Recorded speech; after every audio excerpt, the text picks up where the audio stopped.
فیضان سنت سے بسم اللہ شریف کی فضیلت۔ سرکار مکہ مکرمہ سردار مدینہ منورہ صلی اللہ تعالی علیہ وآلہ وسلم نے فرمایا، جو بھی اہم کام بسم اللہ الرحمن الرحیم کے ساتھ شروع نہیں کیا جاتا وہ ادھورا رہ جاتا ہے۔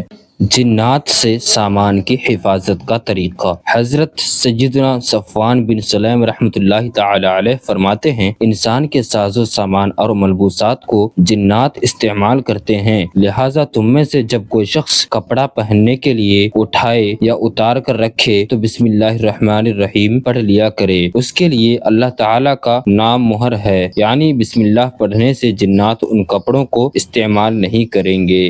کھلبلی مچ گئی۔ حضرت سیدنا جابر بن عبداللہ رضی اللہ تعالی عنہ نے فرمایا، جب بسم اللہ الرحمن الرحیم نازل ہوئی تو بادل مشرق کی سمت دوڑے، ہوائیں ساکن ہو گئیں، سمندر جوش میں آ گیا، چوپایوں نے غور سے سننے کے لیے اپنے کان لگا دیے اور شیطانوں کو آسمانوں سے پتھر مارے گئے، اور اللہ عز و جل نے فرمایا، مجھے میری عزت و جلال کی قسم، جس شے پر بسم اللہ الرحمن الرحیم پڑھی گئی میں اس میں برکت دوں گا۔ بسم اللہ الرحمن الرحیم پارہ 19 سورۃ النمل کی 30ویں آیت کا حصہ بھی ہے، اور قرآن مجید کی ایک پوری آیت مبارکہ بھی، جو کہ 2 سورتوں کے مابین فاصلہ کے لیے اتاری گئی۔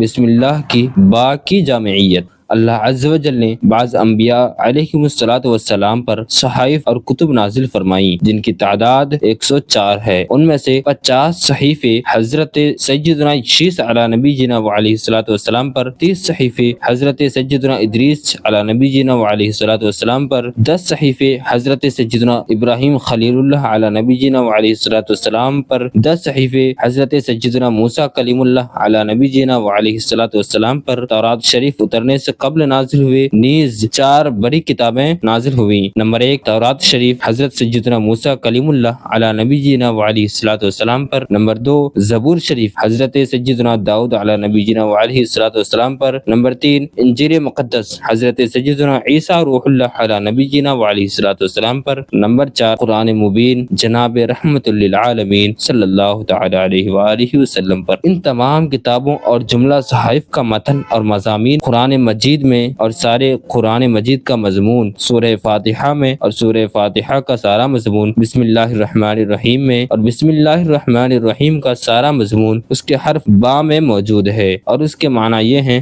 بی کانا ما کانا و بی یکون ما یکون، یعنی جو کچھ بھی ہے مجھ یعنی اللہ عز و جل ہی سے ہے، اور جو کچھ ہوگا مجھ یعنی اللہ عز و جل ہی سے ہوگا۔ صلو علی الحبیب صلی اللہ تعالی علی محمد صلی اللہ علیہ وآلہ وسلم۔